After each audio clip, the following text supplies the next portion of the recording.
আজকে আমরা আলোচনা করব আইএফসি প্রজেক্টের বেসলাইন সার্ভে সম্পর্কে। আমরা প্রত্যেকেই জানি আইএফসি অর্থাৎ ইন্টিগ্রেটেড ফার্মিং ক্লাস্টার আমাদের পশ্চিমবঙ্গ রাজ্যের প্রায় প্রতিটি জেলাতেই শুরু হতে চলেছে বা শুরু হয়ে গিয়েছে।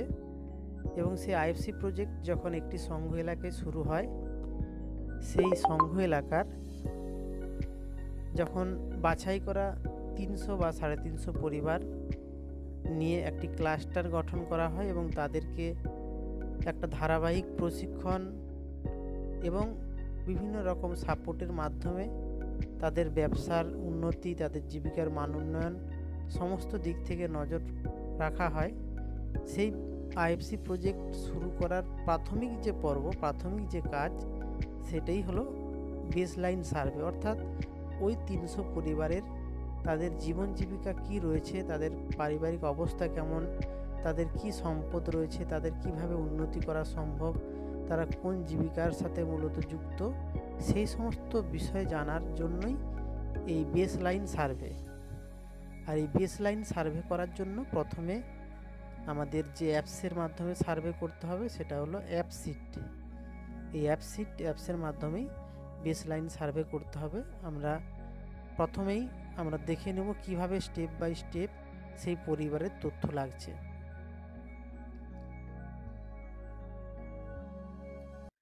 আমরা এখানে প্রথমেই একটা সার্ভে ফরম্যাট খুললাম এবং সেই সার্ভে ফরম্যাটে অলরেডি কিছু টাইপিং তার সার্ভের ফরম্যাট দেখে সেই অনুসারে টাইপিং করা রয়েছে। আপনাদের সাথে স্টেপ বাই স্টেপ আমি আলোচনা করব। প্রথমে যেমন রয়েছে ওই পরিবারের কোড কত, এটা অটোমেটিক এটা রয়ে যাবে, এটা লেখার দরকার নেই। কিন্তু পরবর্তী যে স্টেপ, সেই দিদির নাম আমাকে লিখতে হবে। সেই দিদির নাম কি সেটা লিখতে হবে এবং সেই দিদির যে এনআরএলএম পরিচয়, এনআরএলএম কোড রয়েছে, মেম্বার কোড, সেই এনআরএলএম কোড লাগবে। তারপরে লাগবে তার স্বামীর নাম, তারপরে তার বয়স কত সেটা লিখতে হবে। তারপরে শিক্ষাগত যোগ্যতা, এখানে বিভিন্ন অপশন রয়েছে, সে যে ক্যাটাগরির মধ্যে রয়েছে সেটা আমাদেরকে সিলেক্ট করতে হবে। যেহেতু ওই দিদি অষ্টম শ্রেণী পর্যন্ত, তাই আমরা অষ্টম শ্রেণী পর্যন্ত করলাম। তারপরে লাগবে সেই দিদির ফোন নাম্বার।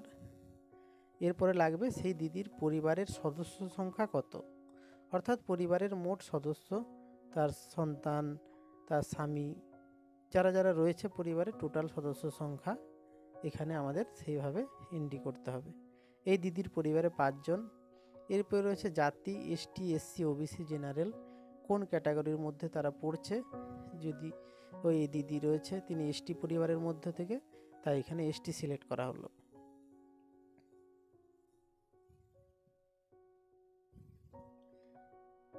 তারপর রয়েছে আপনি বা আপনার বাড়িতে কি কেউ বিশেষ সক্ষমতা সম্পন্ন ব্যক্তি আছেন, অর্থাৎ সেই পরিবারে ফিজিক্যাল হ্যান্ডিক্যাপ বা শারীরিকভাবে কোনো অসুবিধা রয়েছে সেরকম কেউ আছে কি না, এখানে নেই। যার ক্ষেত্রে আছে সেখানে ইয়েস করতে হবে। তারপর রয়েছে আপনি কি পিভিটিজি এই গ্রুপের মধ্যে পড়ছে কিনা। পিভিটিজি অর্থাৎ পার্টিকুলারলি ভালনারেবল ট্রাইবাল গ্রুপ, অর্থাৎ বাংলায় বলতে গেলে বিশেষভাবে ঝুঁকিপূর্ণ আদিবাসী গোষ্ঠী, এই গোষ্ঠীর মধ্যে পড়ছে কিনা। এই দিদি এই গোষ্ঠীর মধ্যে পড়ছে না, তাই না হবে। তারপরে এখানে লাগছে যে স্বনির্ভর দলের নাম কি, ওই দিদির স্বনির্ভর দলের নাম এখানে লিখতে হবে। তারপরে রয়েছে স্বনির্ভর দলের মোট সদস্য সংখ্যা কত, এখানে মোট সদস্য সংখ্যা যেহেতু 10, তাই এখানে 10 লিখতে হবে। এরপর রয়েছে ওই দিদি যে সংঘের মধ্যে পড়ে সেই সংঘের নাম, সাতপাটি সবুজ বিপিএসএস এলটিডি। তারপর যদি আমরা নেক্সট পেজে যাই, সেখানে রয়েছে জমির বিবরণ। প্রথমত রয়েছে জমির বিবরণের মধ্যে যে পানীয় জলের উৎস, অর্থাৎ তার যে পানীয় জল, যে খাবারের জল, সেই জল কোথা থেকে পায়, এখানে লিখেছি ওয়াটার পাম্প। আপনারা আপনাদের যদি কুয়ো হয় বা অন্য কোনো উৎস হয় সেটা লিখতে পারেন। তারপর রয়েছে জমির বিবরণ, ল্যান্ড ডিটেলস। এখানে রয়েছে নিজস্ব জমিতে চাষ, এ করে লিখতে হবে। এখানে ওই দিদির 40 ডেসিমাল তার জায়গা রয়েছে, তাই 0.44 বা 40 একই ব্যাপার, 0.4 এটা কম বেশি করা যায়। তারপর রয়েছে দ্বিতীয়, লিজে নিয়েছে, লিজে কোনো জমি সে নিয়েছে কিনা। তারপর রয়েছে লিজে কোনো দিয়েছে কিনা, লিজে নিতেও পারে বা দিতেও পারে একটা পরিবার, লিজে নিয়েছে কিনা, লিজে দিয়েছে কিনা। তারপর রয়েছে ভাগ চাষ, সে কোনো ভাগ চাষের সাথে যুক্ত আছে কিনা। তারপর রয়েছে পতিত জমি, সেরকম কোনো জমিতে তার জমি আছে কিনা সেটা লিখতে হবে। এই পতিত জমির মধ্যে প্রথমটা রয়েছে চাষের যোগ্য পতিত জমি, অর্থাৎ পড়ে আছে কিন্তু সেটা চাষ করা যাবে, সেরকম জমি কিছু আছে কিনা। আরেকটা রয়েছে পতিত জমি যেটা চাষের অযোগ্য, যেটা চাষ করা যাবেই না, একবারে পতিত, সেটা এখানে উল্লেখ করতে হবে। এই দিদির সেরকম জমি নেই, তাই এটা 0, এখানে আমরা কিছু টাইপিং করলাম না। তারপর রয়েছে বাস্তু জমি বা ভিটের সংলগ্ন জমি, অর্থাৎ ওই দিদির ভিটের সংলগ্ন যে এলাকা রয়েছে, তার ঘরের চারপাশের যে এলাকা, সেই এলাকার পরিমাণটা এখানে লিখতে হবে। এখানে রয়েছে আমাদের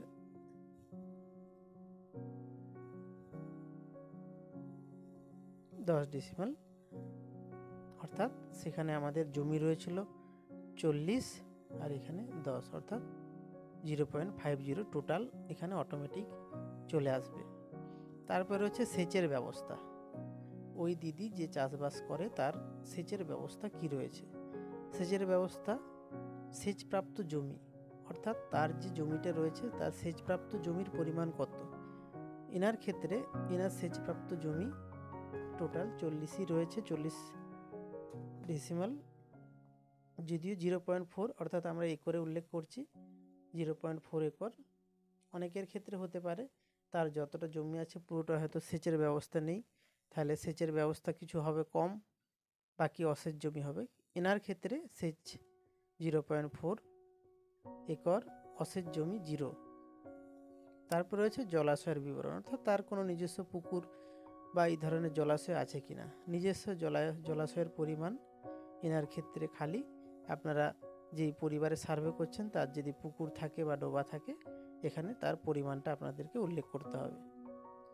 লিজে দিয়েছে জলাশয়ের পরিমাণ, তার যদি কোনো পুকুর লিজে দেয়া থাকে সেই পরিমাণ সেটা লিখতে হবে, বা লিজে নিয়ে সে কোনো চাষ করছে কিনা মাছ, তাহলে সেটা আমাদের উল্লেখ করতে হবে। এখানে এই দিদির ক্ষেত্রে টোটালটাই 0, তিনি লিজে দেননি বা নেননি।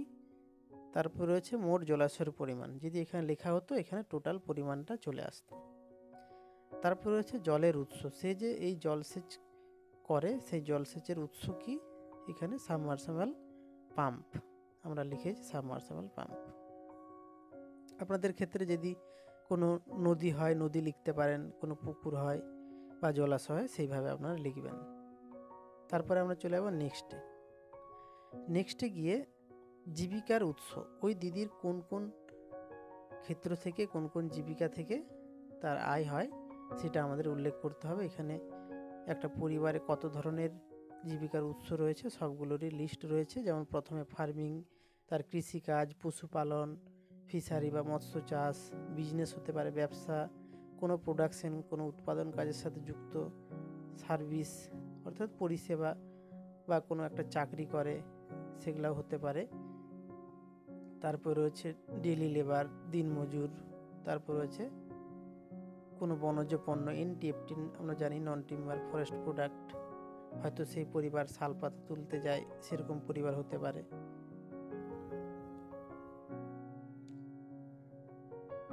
তারপর রয়েছে আদার্স, অন্যান্য, আর একটা রয়েছে এনটিএফটি।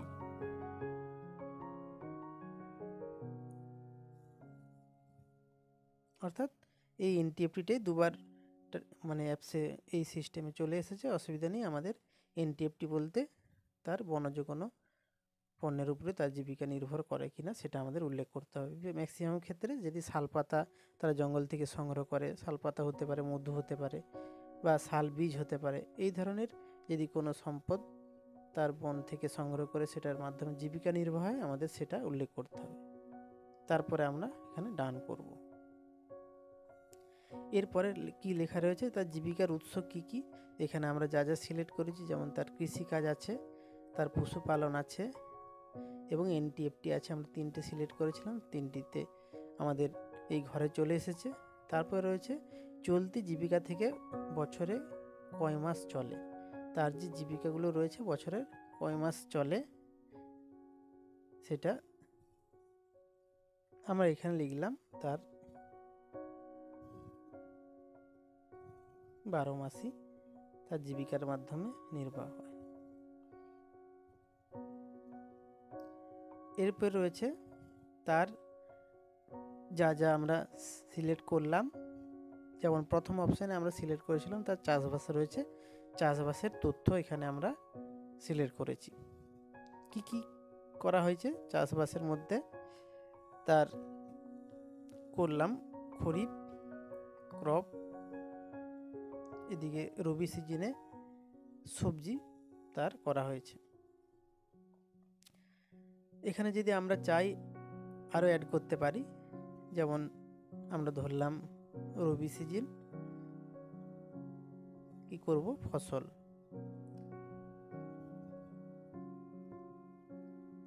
আমরা ধরলাম সবজি,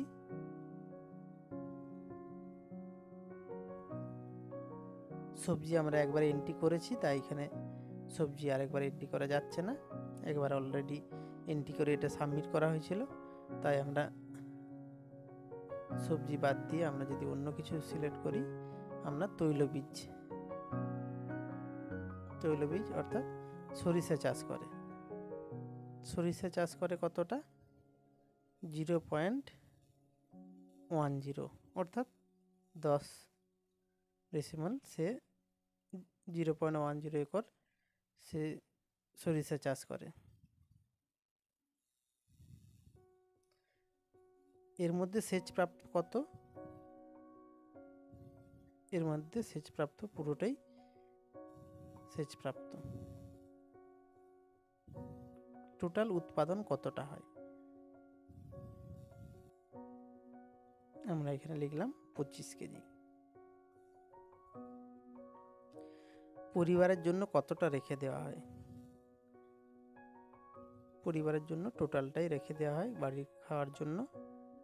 বাজারজাত করেন কি না সেই বিষয়টা এখানে উল্লেখ করতে হবে। না, এখানে নো। এখানে ইয়েসও করা যেতে পারে, যদি কেউ বিক্রি করে ইয়েস করলে বাজারের জন্য উদ্বৃত্ত কতটা বাজারে সে বিক্রি করছে, কোথায় বিক্রি করছে সেটা লিখতে হবে, এবং নিকটবর্তী বাজারের দূরত্ব, তার বাড়ির থেকে বাজার কত দূরে সেটা এখানে উল্লেখ করতে হবে। যদি কোনো, এটা যেমন আমরা সরষার ক্ষেত্রে করলাম, সে সবজি যদি করে, সবজি তো নিশ্চয়ই সে বাজারে বিক্রি করবে, সব তো খাবে না, সেক্ষেত্রে বাজারের জন্য কতটা সে বাজারের জন্য বিক্রি করছে, কোথায় বিক্রি করছে এবং বাড়ি থেকে তার দূরত্ব কত সেটা কিন্তু উল্লেখ করতে হবে। এক্ষেত্রে আমরা নো করছি, এরপর আমরা সেভ করব।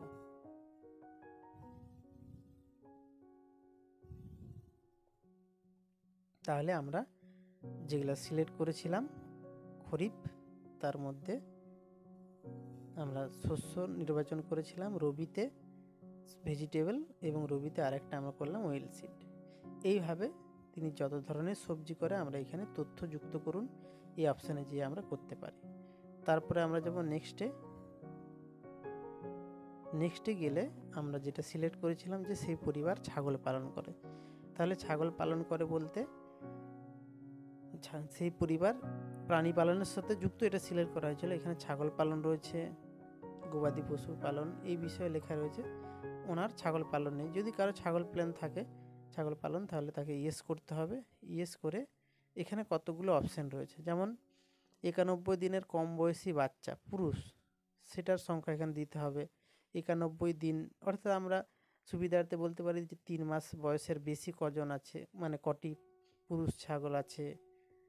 3 মাসের কম কয়টি মানে পাটি ছাগল রয়েছে, হ্যাঁ, যে ছাগির বাচ্চা হয়নি সেরকম কয়েকটি রয়েছে, যে ছাগি একবার বাচ্চা দিয়েছে, সেই সংখ্যাগুলো এখানে কিন্তু একদম বিস্তারিত লিখতে হবে। 4 থেকে 12 মাস বয়সী ছাগ শিশু, পুরুষ, এইভাবে প্রত্যেকটাই ছাগলের বয়স অনুসারে কিন্তু বিস্তারিত এখানে এন্ট্রি করতে হবে। 12 মাসের বেশি বয়সী খাসি, মোট ছাগল, এটা উল্লেখ করতে হবে। কারণ এই তথ্যটা এত ডিটেলস এখানে দরকার একটাই কারণে, আমরা যদি দেখি যে সেই দিদির মূলত ছাগলের উপরে ব্যবসা রয়েছে, তার ছাগলটা প্রধান জীবিকা, তাহলে তিনি কত ধরনের, মানে তার যে ছাগলগুলো রয়েছে কত ধরনের রয়েছে, কোন ক্যাটাগরির বয়সের দিক থেকে খাসি কটা রয়েছে, তাহলে আমরা তাকে পরবর্তী সময়ে ছাগলের পিজি গ্রুপ হোক বা ছাগল নিয়ে যে ক্লাস্টার তৈরি হচ্ছে সেই ক্লাস্টারকে আরও কী করে সে ব্যবসার দিকে এগিয়ে যেতে পারে, সেই বিষয়গুলো আমরা প্ল্যান করতে আরও সহজে সেই পরিবারকে এগিয়ে নিয়ে যেতে পারবো। ওর জন্য এই ডিটেলসগুলো একদম খুঁটিনাটি এখানে দরকার। আমরা এখানে এনার ক্ষেত্রে ছাগল নেই, আমরা এনার গরু রয়েছে, তাই গরু ঠিক করা হয়েছে। যদি গরুও না হয় তাহলে কিন্তু অপশান নেই, ছাগল বা গরু। আমরা গরু ও গবাদি পশু আমরা অন্য কিছুও দিতে পারি। আমরা এনার গরু রয়েছে, তাই এখানে মোট গরুর সংখ্যা 2টি।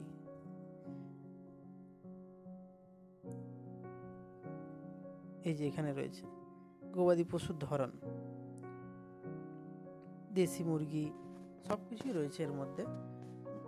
গবাদি পশু বলতে দেশি মুরগি, পোলট্রি মুরগি, হাঁস, ভেড়া, শূকর, গরু, মহিষ, সব কিছুই রয়েছে। তাহলে তার গরু রয়েছে তাই গরু সিলেক্ট করা হয়েছে। এইভাবে সেই পরিবারের যা কিছু থাকবে সবই কিন্তু এই অপশানের মধ্যে আমরা যোগ করতে পারবো। এরপরে তার ডিটেলস এখানে লাগবে, তার 2 মাস বয়সী কত, 3 থেকে 6 মাস বয়সী কত, 6 মাসের বেশি কত, এইভাবে আমাদের প্রত্যেকটারই করলে লাস্টে এখানে কিন্তু সংখ্যা অটোমেটিক টোটাল চলে আসবে, যে তার এই বয়সের মধ্যে কটা ছিল, এই বয়সের কটা ছিল, টোটালটা কিন্তু এখানে চলে আসবে।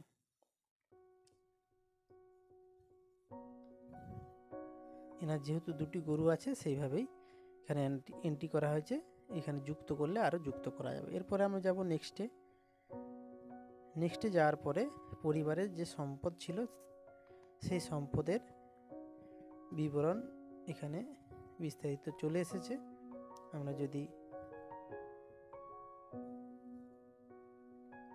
ওই পরিবারে কি কি আছে, একটা পরিবারে যেমন সাধারণ সম্পদ মোটর সাইকেল, তারপর রয়েছে কৃষিজ সম্পদ, ট্রাক্টর, পাম্পসেট, কৃষিকাজের জন্য যে যন্ত্রপাতিগুলো দরকার, থ্রেসার, ধান ঝাড়াই মেশিন, পেডি থ্রেসার, বা মাছ চাষ যদি থাকতো তাহলে ফিশ ফার্মিং অ্যাসেটের মধ্যে বোটস, নেট, ট্র্যাপস, এই বিষয়গুলো রয়েছে। আর্থিক সম্পদের মধ্যে ফিনান্সিয়াল অ্যাসেট, ব্যাংক, এইসব বিষয়গুলো রয়েছে। ফিক্সড ডিপোজিট, ইন্স্যুরেন্স পলিসি, অর্থাৎ তার আর্থিক দিক থেকে যে তার পলিসি করা আছে কিনা, সে আর্থিক দিক থেকে কতটা স্বাবলম্বী, তার কি কি অ্যাসেট রয়েছে, এই বিষয়গুলো রয়েছে। আদার্সও কিছু দেওয়া যেতে পারে এর বাইরে যদি থাকে। কৃষি সম্পদের মধ্যে যেমন আমরা এখানে ঠিক করেছি, সিলেক্ট করেছি ট্রাক্টর, পাম্পসেট, এনার যেহেতু ধান ঝাড়া মেশিন রয়েছে, প্যাডি থ্রেসার, এবং আর্থিক সম্পদের মধ্যে আমরা ফিনান্সিয়াল অ্যাসেট, ব্যাংক এবং তার ফিক্সড ডিপোজিট, সেই বিষয়টা আমরা এখানে সিলেক্ট করেছি। এরপরে আমরা আরও যদি হয় কোনো পরিবারে আমরা আরও যোগ করতে পারি। এরপরে চলে যাব নেক্সটে। এরপরে সাধারণ সম্পদ যেমন বাড়ি, সাধারণ সম্পদের মধ্যে যেমন বাড়ি, মোটর সাইকেল, গাড়ি, কোনটা আছে আরেকবার এখানে আমাদেরকে পার্মানেন্টলি সিলেক্ট করতে হবে। যেমন এনার ক্ষেত্রে বাড়ি এবং মোটর সাইকেল সিলেক্ট করা হয়েছে। এরপরে বাড়ির ধরন, পাকা বাড়ি না আধ পাকা না কাঁচা, বাড়ির ধরন সিলেক্ট করতে হয়। তারপরে রয়েছে তার মোটর সাইকেল কটি রয়েছে, এখানে সংখ্যা, এনার ক্ষেত্রে একটি, আমরা একটি করলাম। এরপরে রয়েছে যেমন স্প্রেয়ার কটা রয়েছে, একটি। ধান মারাই যন্ত্র, যেহেতু আমরা সেখানে কৃষি যন্ত্রপাতি সিলেক্ট করেছিলাম তাই এখানে এই অপশানগুলো এসছে। যেমন এখানে কৃষি যন্ত্রপাতি সিলেক্ট করেছি, কোন কোন কৃষি যন্ত্রপাতি, ট্রাক্টর না পাম্পসেট, যেহেতু এনার স্প্রেয়ার রয়েছে এবং প্যাডি থ্রেসিং মেশিন রয়েছে, তাই এই দুটো সিলেক্ট করা হয়েছে এবং সেটি কটি করে রয়েছে সেটাও কিন্তু এখানে উল্লেখ করতে হচ্ছে। দুটি থাকলে দুটি, একটি থাকলে একটি, এইভাবে। তারপর আমরা নেক্সটে চলে যাব। নেক্সটে গেলে সেখানে আর্থিক সম্পদ আমরা সেখানে সিলেক্ট করেছিলাম আর্থিক সম্পদ, অর্থাৎ তার ব্যাংক অ্যাকাউন্ট, সেই বিষয়ে এখানে ব্যাংক অ্যাকাউন্ট আছে কি না আমরা ইয়েস করেছি। তারপরে নেক্সটে যাওয়ার পরে আমরা এরপরে দায় বা ঋণের বিবরণ এখানে দিতে হয়। সেই পরিবার যদি এসএইচজি লোন নিয়ে থাকে বা অন্য কোথা থেকে লোন নিয়ে থাকে তার বিষয় এখানে লাগবে, কোথা থেকে নিয়েছে, ব্যাংক থেকে, মহাজনের কাছে, আত্মীয় বা স্বনির্ভর গোষ্ঠী, সেই তথ্য এখানে লাগবে। কবে নিয়েছে তার ডেট, এখানে কবে নিয়েছে তার ডেট লাগবে। এরপরে কত টাকা নিয়েছে, কত টাকা শোধ করেছে এবং কি পারপাসে নিয়েছে। সেই পরিবার আমরা জানি এসএইচজি থেকে তারা যখন আনন্দধারা থেকে নেয়, তারা প্রাণী পালন বা চাষবাস এই রেজুলেশনের মাধ্যমে এই বলেই তারা লোন নিয়ে থাকে। তাহলে আমাদের তারা কি উদ্দেশ্যে লোন নিয়েছে সেটা কিন্তু আমাদের এখানে উল্লেখ করতে হবে। আমরা এখানে এই পরিবারের ক্ষেত্রে 64,500 তার গোষ্ঠী লোন ছিল, সেই বিষয়ে আমরা এন্ট্রি করেছি। এরপরে রয়েছে প্রাণীদের খাদ্য বাজারজাতকরণ, তার কোনো প্রাণীজ খাদ্য বাজারজাতকরণের ব্যবস্থা সে তার আছে কি না, তার নেই। এরপর আমরা যাব নেক্সটে বাইরে কাজে যাওয়া, ইনি বাইরে কাজে যান না, তাই ক্ষেত্রে নো হবে। কৃষির জন্য উপকরণ গ্রামে পাওয়া যায়, কি কি পাওয়া যায়, এখানে অনেক কিছু অপশান রয়েছে কৃষির জন্য, যেমন সার পাওয়া যায়, গোবর পাওয়া যায়, আরও পশু খাদ্য অনেক কিছু পাওয়া যেতে পারে বিভিন্ন গ্রামের ক্ষেত্রে। এনার ক্ষেত্রে এই দুটো পাওয়া যায়, তাই আমরা এই দুটো সিলেক্ট করলাম। এরপর রয়েছে পরিবারের বাৎসরিক আয়, কৃষি কাজ থেকে তার ইনকাম কত হয়, এইভাবে এখানে উল্লেখ করতে হবে।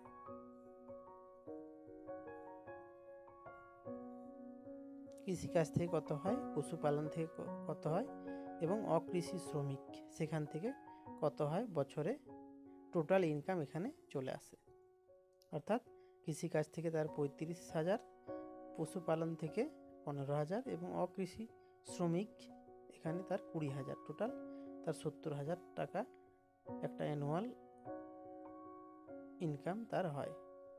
তারপরে আমরা যেমন নেক্সটে সরকারি কর্মী বা সহায়তা কিভাবে তার পরিবারের কাজে লাগে। যেমন আমরা প্রথমে প্রাণীমিত্রা, প্রাণীবন্ধু, প্রাণীমিত্রা, কৃষক মিত্র, যে আশাকর্মী, তার এখানে প্রাণীমিত্রা কাজে লাগে যেহেতু তার প্রাণী পালন রয়েছে।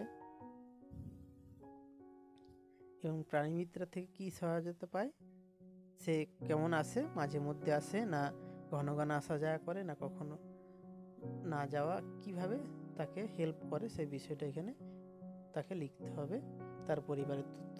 অর্থাৎ সেই প্রাণীমিত্রা মাঝে মধ্যে যায়, সেই দিদির তথ্য অনুসারে আমরা এখানে সেটাই উল্লেখ করলাম। এরপরে আমরা যাব নেক্সটে যেটা আমরা সিলেক্ট করেছিলাম যে ওই দিদির এনটিএফটি অর্থাৎ নন টিম্বার ফরেস্ট প্রোডাক্টের তিনি সেখান থেকে শালপাতা সংগ্রহ করে। যখন আমরা এখানে যাব, এখানে তার যে সেই কাজটা তার পছন্দের একটা দিতে হবে, 1 নম্বর না 2 নম্বর না 3 নম্বর কাজের নাম, অর্থাৎ কি কাজ করে। আমরা এখানে শালপাতা তুললে তার লিখব শালপাতা সংগ্রহ করে। বছরে কোন কোন মাসে কাজ পাওয়া যায়, কোন কোন মাসে সে শালপাতা সংগ্রহ করে, প্রতি বছর গড়ে আয় কত হয়, বছরে গড়ে কত আয় হয় এবং কাজের কি সমস্যা রয়েছে। সমস্যা এখানে যেমন এনাদের ক্ষেত্রে এই জঙ্গলে হাতির উপদ্রব, তাই এখানে শালপাতা তুলতে একটু অসুবিধা হয়, একটা সিজন তারা জঙ্গলে যেতে সাহস পায় না, এই সমস্যাই রয়েছে। এরপর রয়েছে গ্রামের কি কি সুবিধা রয়েছে। যদি আমরা এখানে যাই, এখানে কি রয়েছে? গ্রামের প্রতিষ্ঠানের নাম। এখানে সেলফ হেল্প গ্রুপ হতে পারে, বন সুরক্ষা সমিতি হতে পারে, গ্রামে যেগুলো যেগুলো রয়েছে সেগুলো এখানে উল্লেখ করতে হবে।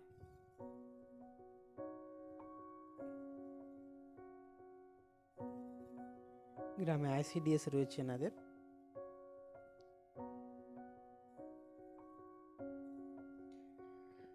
অর্থাৎ এখানে আইসিডিএস কেন্দ্র রয়েছে, এরপরে যেমন সেলফ হেল্প গ্রুপ রয়েছে। এইভাবে আপনারা ওই গ্রামে কি কি রয়েছে সেই তথ্য এখানে এন্ট্রি করতে হবে। এরপরে আমরা এটা সেভ করব। এইভাবে সব তথ্য যখন কমপ্লিট হয়ে আমরা সেভ করব, এইভাবে আমরা একটা পেজের মধ্যে সব কিছু দেখতে পাবো যে সেই দিদির কি কি আমরা এন্ট্রি করেছি। যেমন অনু সিং আমরা এন্ট্রি করেছিলাম, সেই দিদির সমস্ত তথ্য এখানে রয়েছে, তার স্বামীর নাম, বয়স, যা যা এন্ট্রি করেছি এখানে কিন্তু সব A to Z রয়েছে। কি কি সম্পদ রয়েছে, তার বাড়ির ধরন, সব কিছু আমরা এট এ গ্ল্যান্স এখানে দেখতে পাবো। যদি আমরা আরও নতুন পরিবারের সার্ভে করতে চাই, তাহলে আমরা আবার IFC 20 লাইনে টাচ করব। তারপরে আমাদের ডিস্ট্রিক্টের নাম আসবে, তারপরে আমাদের ব্লকের নাম আসবে, তারপরে যেই জিপি আমরা ঠিক করেছি সার্ভের জন্য, যে আইডি দেওয়া রয়েছে সেই আইডি মধ্যে আমরা যে যে গ্রাম সিলেক্ট করেছি আইডি ক্রিয়েটের সময়, সেই আইডি অনুসারেই এই ভিলেজগুলো এখানে চলে আসবে এবং সেই ভিলেজের কোন ভিলেজে সার্ভে করতে যাই সেই ফরম্যাট খুললে আবার আমাদের নতুন করে সার্ভে ফরম্যাট খুলে যাবে। এইভাবে আমরা স্টেপ বাই স্টেপ আমাদের সার্ভে করতে হবে। অর্থাৎ IFC প্রজেক্টের যে তথ্য আমরা দিদিদের কাছে নিচ্ছি সেই তথ্য অনেকটাই বিস্তৃত তথ্য, এবং এই তথ্যের মাধ্যমে আমরা তার পরিবারের সমস্ত তথ্য, তার আর্থিক দশা কী রকম রয়েছে, তার জীবিকার উৎস কী রয়েছে, টোটালটাই কিন্তু আমরা জানতে পারবো। এর ফলে আমরা পরবর্তী সময়ে সেই দিদির আয় বৃদ্ধির জন্য পরিকল্পনা আমরা আরও সহজভাবে করতে পারবো। আশা করি কারো কোনো বুঝতে অসুবিধা হয়নি। তবু যদি কোনো বুঝতে অসুবিধা হয় আপনারা কমেন্ট করবেন। ধন্যবাদ সবাইকে।